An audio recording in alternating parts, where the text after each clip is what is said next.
D'abord, bonjour à tout le monde. Puis pour poursuivre ce qu'il vient de vous dire, si vous êtes content de me revoir, ben moi aussi, c'est réciproque. Donc, concernant la question, quand on sort d'un grand club comme l'USMA, évidemment, on est sollicité, surtout si on a la chance d'avoir des résultats, de faire des beaux parcours, comme ce fut le cas avec, pour la saison 2015-2016. Ce qui m'a motivé, on va dire, à revenir, c'est l'amour du club. Je reviens donc en Algérie, un pays que j'aime beaucoup, un club de l'USMA que j'aime aussi beaucoup, avec sa galerie de supporters qui est magnifique. Je ne pouvais pas ne pas en parler aujourd'hui. Le club m'a tendu la main quand je suis rentré d'Arabie Saoudite. Le club m'a fait confiance. Donc vous savez tous qu'au départ j'étais nommé comme adjoint d'un futur entraîneur. J'ai eu la chance d'avoir beaucoup de résultats et donc le président m'a confié le rôle de numéro 1.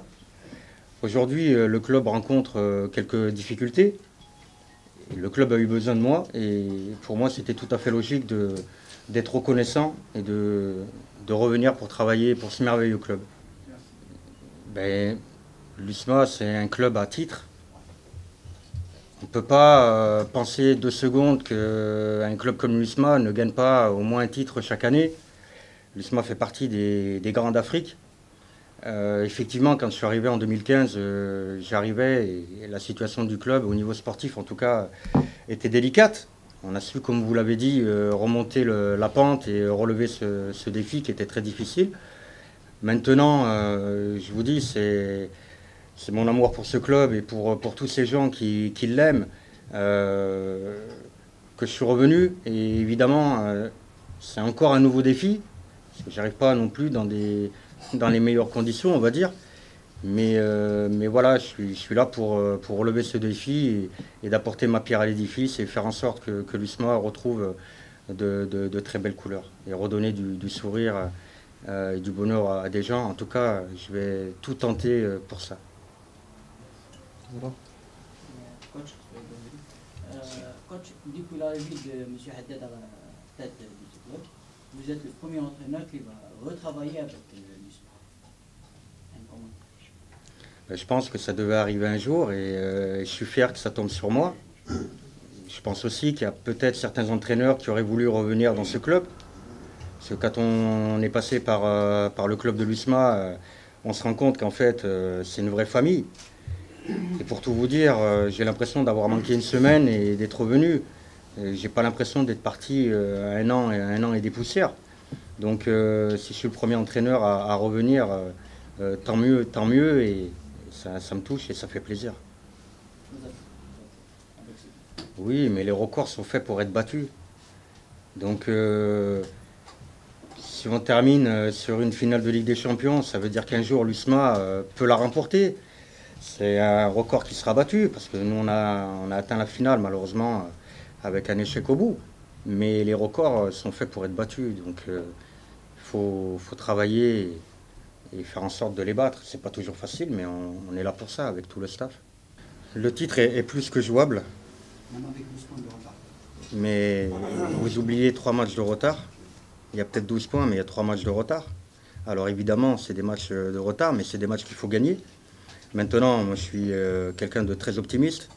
Je ne parle pas de manière négative. Dans le football, tout est possible.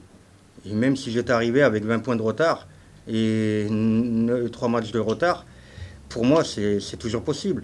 Le titre, tant qu'on ne l'a pas donné à l'équipe en fin de match retour, il faut y croire. Maintenant, dans un premier temps, avec les joueurs, avec le staff, on va travailler pour réduire cet écart. On va tout faire pour, en tout cas. Et on va essayer d'aller le plus loin possible, de poser des gros problèmes aux équipes de tête. Après, il faut bien vous dire que toutes les équipes rencontrent des coups de moins bien dans la saison. On ne peut pas avoir un niveau de performance voilà, de la première à la dernière journée. Et c'est là où la plupart des équipes rattrapent leur retard, dans ces moments-là. Anis, un peu comme ça. Oui. Donc, coach, vous avez côtoyé la plupart des joueurs de l'actuel effectif. Bon, est-ce que croyez-vous que cela demeure un atout pour vous? Et quelle idée avez-vous sur l'actuel effectif? Sur L'actuel effectif. à l'actuel effectif. Oui. Ben, c'est pour moi plus qu'évident que ce soit un avantage. Parce que c'est des joueurs que j'ai côtoyés pendant voilà, toute une saison, avec qui j'ai gagné un titre et fait cette fabuleuse finale de Ligue des Champions. Donc c'est un moment gravé dans ma vie. Maintenant, je connais les forces et les qualités et les faiblesses de quasiment tous mes joueurs. Et il faut savoir que même les joueurs qui sont venus aujourd'hui retrouver l'effectif de l'USMA, c'est des joueurs que je connais, même si je n'ai pas eu ces joueurs-là sous mes ordres. Mais c'est des joueurs que je connais, évidemment. Donc j'arrive pas dans l'inconnu. Et c'est aussi intéressant parce que c'est un club que j'ai côtoyé, donc je connais tous les dirigeants, je connais tous ces gens qui travaillent pour le club. Donc oui, c'est un avantage. Ça ne veut pas dire que c'est facile pour obtenir des résultats, non. C'est un avantage dans l'intégration pour travailler, voilà, c'est bien sûr. Mais déjà, la première information, c'est qu'il me semble que l'entraîneur Paul Put est resté pas mal de temps. Moi, je parle de vous, puisque Non, vous parlez de l'instabilité des staffs techniques. En général. Vous parlez de l'instabilité des staffs techniques. Alors donc, déjà, je pense que l'entraîneur Paul Put n'est pas resté 2 mois à l'USMA, il est resté 1 an et plus. Donc si on a affaire à un club qui est instable au niveau des staffs techniques, là on serait déjà au 8e entraîneur depuis le début de la saison. Et je crois savoir qu'à l'heure où je vous parle, il y a des clubs qui ont déjà ce triste record. Il y a déjà aujourd'hui des clubs en première division qui ont depuis le mois de juillet 5-6 entraîneurs. Ce n'est pas le cas de l'USMA. Et maintenant, qui vous prouve que dans mon contrat, il n'y a pas marqué jusqu'à juin 2018, plus un an, une option d'1 an, ou plus... Vous voyez? Donc ça c'est en interne que ça se passe au club, et voilà, ça concerne que le président et moi-même par rapport à la continuité de ma mission au mois de juin. Moi, ce qui m'intéresse aujourd'hui, c'est ce que je vais faire jusqu'au mois de juin, ce que je vais tenter de faire, relever ce défi qui est passionnant. Et c'est une course-poursuite contre la montre, parce qu'on n'a pas beaucoup de temps. Donc voilà, je pense avoir répondu à la question. En plus, le club n'a pas cette tradition d'instabilité au sein d'un staff ou tout ce qui le concerne. D'ailleurs, la preuve, c'est que la venue de Hamdi, donc je pense que d'abord c'est le retour de Hamdi, même si c'est quelque part et le départ de Paul Put qui est resté plus d'une année et demie. Je pense que l'ancêtre, les gens qui vont travailler avec lui, il a eu une très bonne approche, justement, il a gardé cette stabilité. Donc le club, avec le consentement du club, n'est-ce pas, Hasni? Donc ça prouve que le club vit bien, justement, sur cette stabilité. Je pense que c'est clair. Quand même. Alors je ne vais pas le faire, mais je vais le faire quand même. Merci. Parce que je suis poli et respectueux. La première question, c'est au niveau des objectifs. Au niveau des objectifs, M. Haddad, quand il m'a contacté pour reprendre les rênes de l'USMA, il n'a même pas eu besoin de m'en donner, parce qu'il sait qu'il connaît ma mentalité, il sait pourquoi je reviens. Donc pour moi, ça coule de source, c'est d'essayer de gagner le maximum de matchs. Je pense que quand on s'est regardé droit dans les yeux, il n'a pas eu besoin de me dire ce qu'il attendait, moi je sais ce qu'il attend de moi, et donc dans un deuxième temps, je pense que c'est le terrain qui va parler. Ça, c'est la première des choses. Évidemment, si on arrive à gagner un titre cette année, on va redonner de la joie à tous ceux qui aiment ce club, et je serais vraiment très très fier de le faire avec tout mon staff et tous ces gens qui œuvrent pour l'USMA. Concernant Berkane, quand je suis parti de l'USMA, justement, il m'a posé la question tout à l'heure, on est sollicité par beaucoup de clubs. Donc moi, on va dire grâce à l'USMA et ce fabuleux parcours, j'ai été sollicité par beaucoup de clubs aux Émirats, en Arabie Saoudite, au Qatar, et c'était vraiment des contrats très intéressants financièrement. Par contre, sportivement, c'était pas ce qu'il y avait de mieux pour moi. Donc je voulais pas m'égarer, et j'ai voulu garder le côté projet sportif et grandir et continuer d'être dans une ligne de conduite qui est la mienne, aller dans des clubs où on peut gagner des titres. Donc tout s'est bien passé. Le président de Berkane, il faut savoir que c'est le président de la Fédération marocaine de football, c'est le ministre de l'économie et des finances, donc c'est pas rien non plus. Tout s'est bien passé, il m'a fait signer mon contrat, tout s'est bien passé. Au moment donc j'étais là depuis environ 2 mois environ. Et en fait, pour tous les gens qui ne le savent pas, au Maroc, ils ont instauré une histoire de CAF A pour entraîner les Ligue 1. Alors que moi... C'est l'UEFA Pro. Non, aujourd'hui c'est la CAF A. Je vous dis les choses parce que j'y étais. C'est la CAF A. Il faut savoir que aujourd'hui au Maroc, c'est peut-être l'un des seuls clubs en Afrique où ils demandent la CAFA. Moi, j'ai l'UFAA. Et je vais être très clair aujourd'hui, parce que j'entends que des conneries à mon sujet. Le coach, il n'a pas d'entraîneur, il n'a pas de diplôme. Le coach, c'est un préparateur physique. Ça fait maintenant, alors aujourd'hui, on va être à la 3e année. Ça fait 3 ans que je vais le dire à voix haute. Le coach est diplômé et je ne suis pas un préparateur physique. Je suis un entraîneur. Maintenant, là aujourd'hui, je le dis, mais ça va servir à rien, je le sais d'avance, parce que ça va continuer à raconter n'importe quoi à mon sujet. Donc, j'ai une licence UFAA, ce qui n'est pas rien, qui est modestement, beaucoup plus élevée qu'une CAF A, qui n'a rien à voir avec une CAF A, parce que j'ai quand même passé des diplômes avec Laurent Blanc, voilà, avec des gens très connus qui ont passé des diplômes avec moi à Clairefontaine. Donc, moi, la CAFA, il fallait que je fasse simplement une équivalence de l'UFAA avec une CAF A. Donc, c'est une démarche administrative que je n'ai pas voulu faire. Parce qu'à l'intérieur du club, il s'est passé des choses dont je n'étais pas du tout d'accord, en interne. Donc, c'est aussi simple que ça. Le président m'a demandé de rester, de continuer ma mission. Malheureusement, ce n'est pas avec lui qu'il y a eu le souci, pas du tout, parce qu'avec lui, je m'entendais très très bien. C'est en interne, des gens qui travaillent avec moi dans ce club, où je n'étais pas du tout d'accord avec la politique du club, et certaines choses qui, voilà, je n'étais pas en adéquation avec mes principes de... Donc, il y avait 2 solutions. Ou je reste et je gagne mon argent, je le garde, et je dis rien, et j'accepte. Et je fais mon côté administratif, je récupère ce document qui est une CAF A, bon, à la rigueur, qui n'est pas grand-chose. Ou alors je pars et je quitte le club avec mes principes. Je suis parti avec mes principes. Bachir. Grâce à Dieu.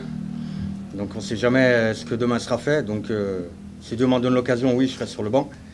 Ensuite, je n'ai jamais lâché des yeux l'USMA, peu importe l'endroit où je me trouvais. Donc j'étais tout le temps informé. C'est vraiment un club où j'ai passé de très très bons moments avec des gens vraiment très bien. Donc j'ai quasiment tout le temps suivi l'actualité de ce club. Et évidemment, les résultats. J'ai regardé pas mal de matchs.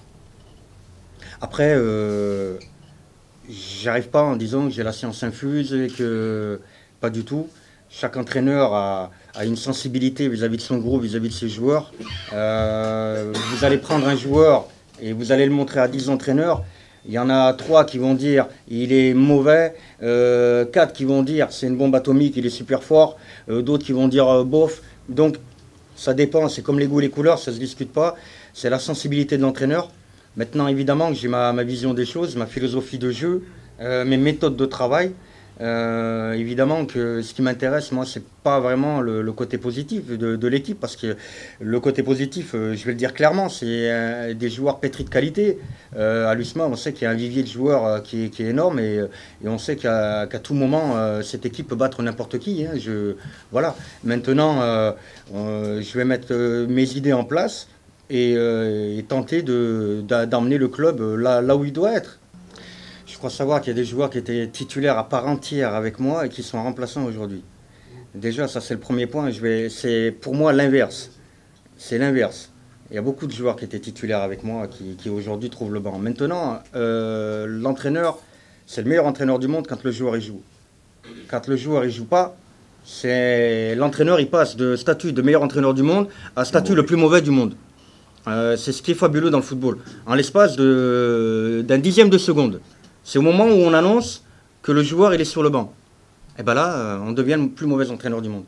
Le joueur, l'entraîneur, on a des droits, on a des devoirs. Quand on signe dans un club, il faut accepter, surtout quand on signe dans des clubs comme l'USMA, des grands clubs comme ça, et d'autres grands clubs d'Algérie et ailleurs en Europe, il faut savoir que le vivier de joueurs et la qualité, elle est juste énorme.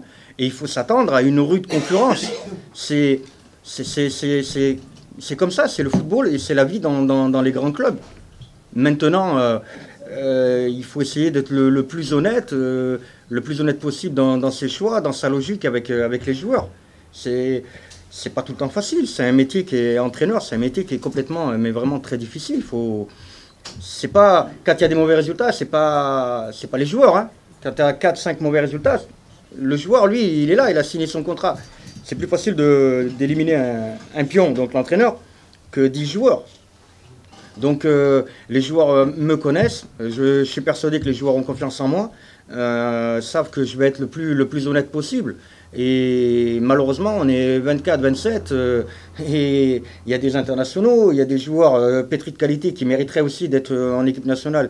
Ils n'y figurent pas pour l'instant, mais j'ai bon espoir pour eux, et je leur souhaite. Maintenant, la concurrence, dans les grands clubs, elle est comme ça. Vous ne pouvez pas faire autrement. Vous ne pouvez pas aligner. Le football, c'est à 11. Donc, groupe de 18 et 11 sur le terrain. Donc, automatiquement, il y a de grands joueurs qui restent sur le banc, sur le carreau et même à la tribune. Très franchement, par l'attitude des gens qui travaillent dans ce club et qui le côtoient chaque année, que ce soit les salariés ou les supporters, je me sens complètement, mais alors vraiment pas de différence entre 2015-2016 et aujourd'hui. Très modestement, je le dis.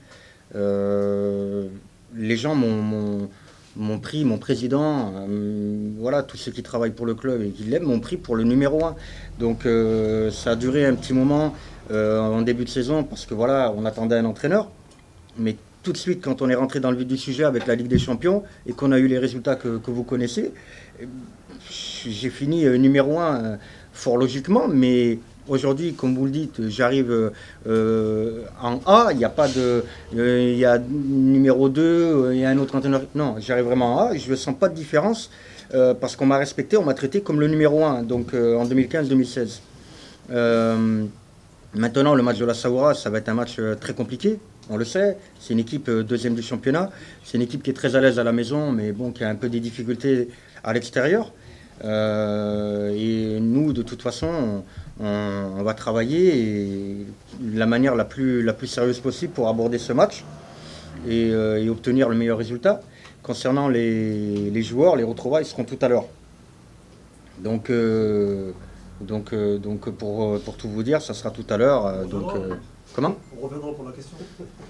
Après, alors, la nouvelle conférence, oui, avec plaisir. Je vous dirai comment c'est passé, mais je pense que ça va très très bien se passer parce que le courant avec les joueurs, vraiment, ça s'était très très bien passé, mis à part, malheureusement, des fois, certains joueurs qui n'étaient pas titulaires. Donc, c'est comme ça, c'est la vie d'un entraîneur, c'est la vie d'un joueur. Ça, c'est une bonne question, d'autant plus que aujourd'hui, je reste convaincu. Pas parce que c'est un club que j'aime, mais je reste convaincu que l'USMA, aujourd'hui, sur le plan africain, c'était la meilleure équipe.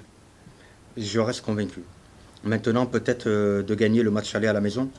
Et très franchement, je suis très mal placé pour parler parce que moi-même, j'ai perdu contre le TP Mazembe. Même si on a eu des joueurs suspendus, c'est pas une excuse.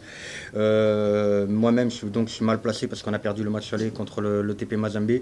Mais très franchement, je pense que l'USMA a vraiment déjà un plus bel effectif que celui du WAC.